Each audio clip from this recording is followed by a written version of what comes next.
Good evening, I'm Joe B. Hill. And I'm Emily Carlson. Some people say what happened at this week's Kenai Peninsula Borough meeting was appalling.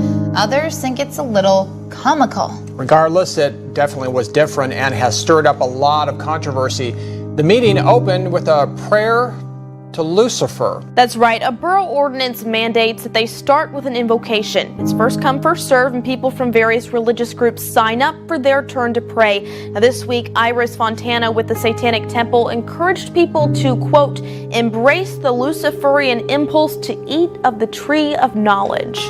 That which will not bend must break, and that which can be destroyed by truth should never be spared its demise. It is done. Hail Satan. Thank you.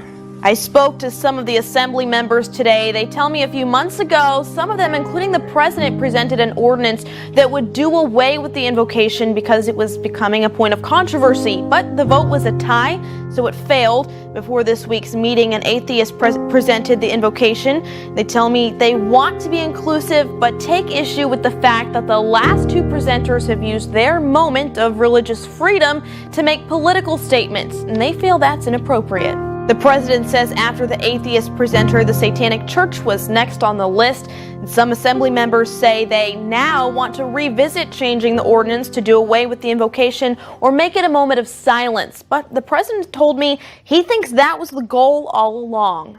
Really what's happening is there's a small group of people here that are trying to prevent prayer in front of the assembly. And they are trying to use sort of shock treatment. This was more of a political statement, trying to make a point that we shouldn't have prayer in front of the assembly. We haven't been able to reach anyone from the Satanic Temple today for comment. The internet has made the world a smaller place. A Facebook posting by the Bradley County, Tennessee sheriff is detected by the American Atheist Legal Center in New Jersey, and that prompted a letter to the sheriff asking him to stop promoting Christianity. The post was never designed to cause any dissension. It was basically us just standing up for our faith. Eric Watson is in Nashville for the Tennessee Sheriff's Association meeting this week. He points out that no taxpayer dollars are used for that Facebook account. Sheriff Watson was a Christian when he became sheriff, before he was a sheriff, and he'll be a Christian after he's sheriff. We'll continue posting our beliefs on Facebook. The sheriff will always keep saying his statement as far as he's a Christian. We won't compromise on that. But we will, and we've always practiced, that we will never be offensive to anybody that don't believe the way we do. The publication The Friendly Atheist joined in the criticism, with one writer taking a personal shot, saying, "I can't imagine anyone this ignorant heading up a sheriff's department." The department responded with, All we're asking is for them to respect our belief, and we'll respect theirs. A group called the American Atheists reached a $41,000 settlement with the Bradley County Sheriff's Office. It was over the department's Facebook page. The group had filed a federal lawsuit to stop Sheriff Eric Watson from using the department's page to promote his religious beliefs. The group claimed it violates the First Amendment. As part of the settlement, the Sheriff's Office will now not allow any comments on its Facebook page. Bradley County does not admit any wrongdoing, but it will pay money to that group, the plaintiffs, and the attorney's fees. A rally for Disarm Hate planned for Saturday is expecting more than 10,000 people to attend in Washington, D.C. Disarm Hate is an organization that combines efforts of the LGBT and gun violence prevention activists on a national stage. However, the organizers of the event spoke with BuzzFeed News, saying they're displeased that some key players in both causes have given no help to fund the event. Jason Hayes, who is organizing the rally, says free speech is free, but gathering to have it costs a lot of money. It really breaks my heart, he said, calling out Mike Bloomberg's group, Every Town for Gun Safety, for not contributing to the rally. Louisiana is under a state of emergency tonight after intense storms dumped as much as 3 inches of rain an hour. Livingston, Louisiana got 17 inches, and it's not over. At least one person is dead. There's more flooding in Mississippi and Alabama. Omar Villafranca is in Amite City, Louisiana. In Tangipahoa Parish, Louisiana, rains flooded out businesses and entire neighborhoods. Motorists abandoned their vehicles and homeowners were forced to evacuate. My house is completely flooded and I've never flooded before. Emergency crews went after those who couldn't get out on their own, using boats and high water vehicles to take stranded neighbors and pets to higher ground. Residents chipped in. Where is all this water supposed to go? But in Baton Rouge, the rising floodwaters proved deadly. A 68-year-old man was killed after he was swept away while trying to escape. Vernon Drummond was his friend. He got over and he went under and didn't come back up. Several drivers in Amite City teamed up to help an elderly man to safety who was trapped in his car. Jordan Temple got to him first. I just told him, don't panic. I'm here for you. I'm going to get you out these waters. I'm going to rescue you. Since last night, more than 16 inches of rain has fallen, causing several rivers to overflow. Nearly 70 roads have been closed. Officials are warning drivers to stay off the road. Separate cases of apparent road rage this morning being investigated by police really on opposite sides of the country right now. Guns involved in both cases. A woman waving a firearm around right there in that video. And in another, the suspect actually firing shots at a car with a child inside. This morning, police in Gainesville, Florida are looking for this woman, seen wildly waving a gun after an alleged road rage incident moments before. Police say this black truck and silver sedan pulled into a gas station after a run-in on the street. The woman gets out of the truck with the pistol. The truck's driver, Jacob Sylvester, quickly takes it away. He is later arrested, but investigators say he refuses to identify the woman with the gun. And on the streets north of Los Angeles, investigators say they're now working to stop the driver of a dark Honda before he does this again.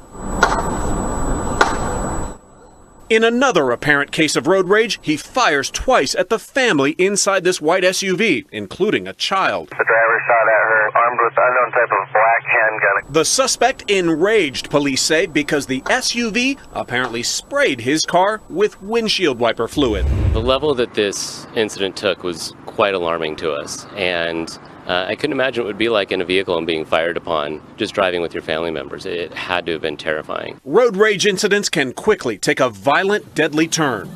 Since 2010, road rage has been blamed for at least 1,700 deaths nationwide. Police in the latest cases are asking for the public's help to get the suspects off the street and into jail. The terrorism fears rising overseas now, particularly in Europe, and European countries are warning some of them against traveling to the United States, the United Kingdom, Germany, France, Canada, even all among the countries that have urged caution to travelers who are coming here to the United States, which is something different, right?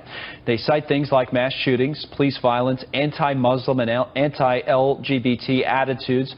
Even the Zika virus has been cited in some of these warnings. Well, an ISIS operative confirms it is running training cells in Mexico right at the U.S. border. This ISIS operative was arrested and charged in Ohio.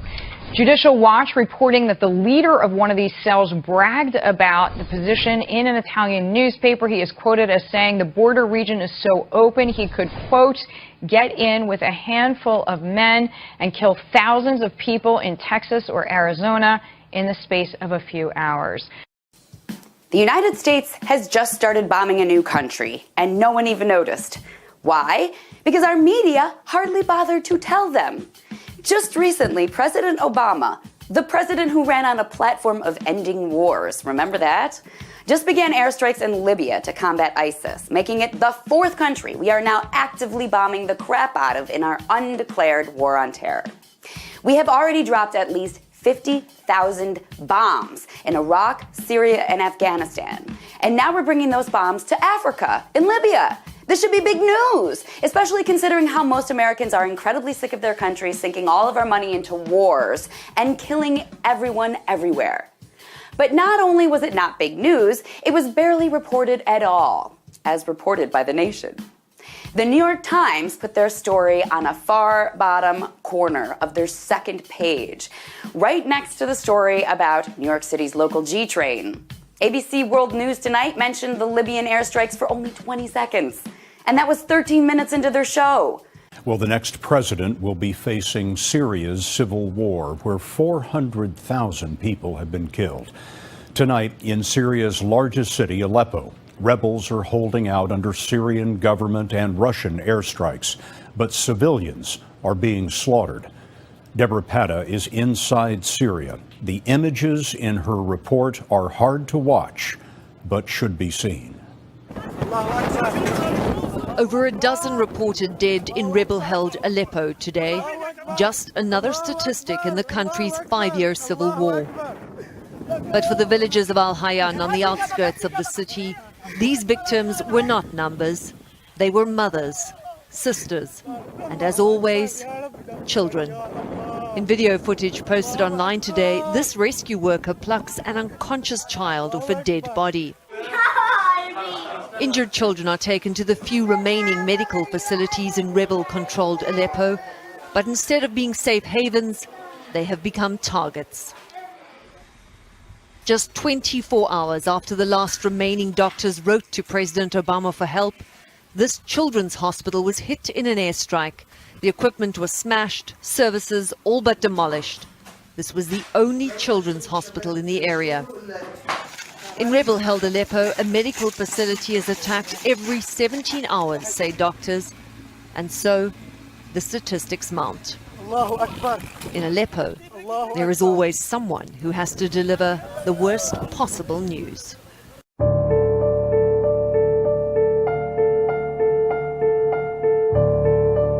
I've been a war correspondent for more than 10 years. I have been to Iraq, Afghanistan, Gaza, and every terrible conflict that you can think of. I have never seen anything on the scale of Aleppo. There are no winners in Aleppo.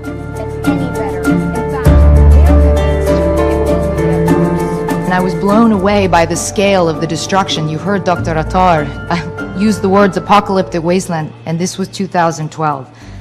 The shelling was relentless, there were snipers everywhere, and I just remember the feeling of exhaustion from being so petrified all the time. The only thing I could think of was, this is actually hell. This is what hell feels like. And there's no way it can get any worse than this. But it did. It got a lot worse. Much worse. The thing that has been killed in Syria that is much more difficult to rebuild than a bombed-out building is trust. There is no trust.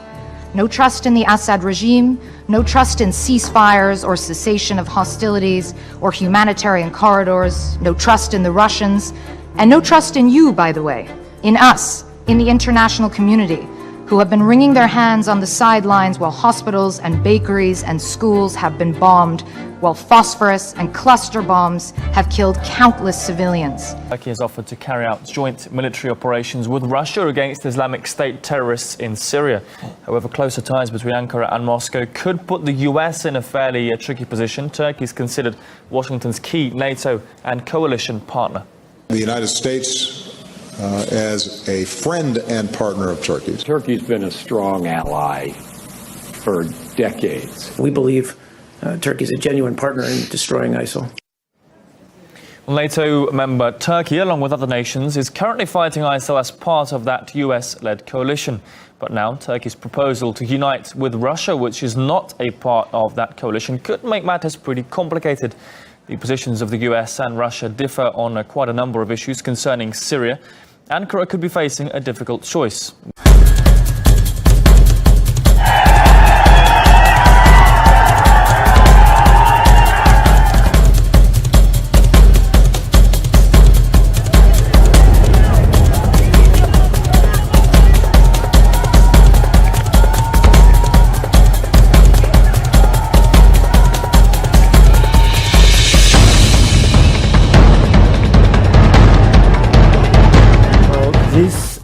Demonstrations were met by violence, by live bullets, tear gas, and also batons. So the police used excessive force against the protesters, even if the protesters were peaceful.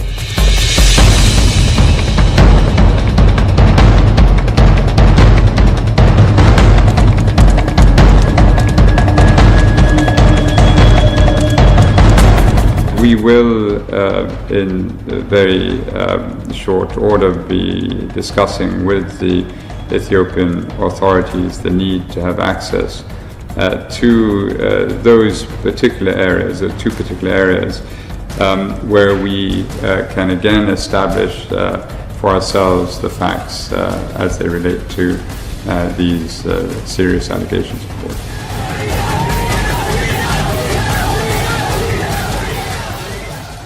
An uproar this week over Google Maps program. Some people demanded to know, where's Palestine? Thousands took action to get some answers. RT's Paula Sleer sorts it all out. Well, tempers have been running high among Israelis and Palestinians over an incident where Google Maps was understood to have replaced the word Palestine with Israel. Thousands signed a petition urging Google to reinstate the word Palestine on its Maps service. But Google responded saying that they had never had the word Palestine as a label on Google Maps in the first place, and that what had happened is that there'd been a glitch that removed the labels West Bank and Gaza Strip. Subsequently, they've reinstated those two labels. So now if you go onto Google Maps, there is no Palestine label, but if you type the word Palestine, it brings you to a map of Israel with a focus on the West Bank. However, meanwhile, over 150,000 people signed a change.org petition entitled Google, Put Palestine on Your Maps. The petition organizers have criticized Google as carrying out what they say is deliberate action to, quote, as a failed attempt that was aimed at falsifying history and geography. This is a burkini. It's a swimsuit worn by some Muslim women, and it was recently banned on public beaches in Cannes, France. The city's mayor imposed the summer ordinance, which bans beach clothes that aren't respectful of good morals and secularism. The order says beachwear, which ostentatiously displays religious affiliation when France and places of worship are currently the target of terrorist attacks, is liable to create risks of disrupting public order. Germany may have a solution for conducting security checks on migrants who don't have identification documents, going through their smartphones. It's an idea Germany's debating after a spate of attacks in Europe, some of which were carried out by asylum seekers. It's an approach Norway, Sweden and the Netherlands are already testing, says German Interior Minister Thomas de Maizière. Dann diejenigen sagt, wenn ihr nach Deutschland kommen wollt. If you want to come to Germany, we have to make safety checks on you.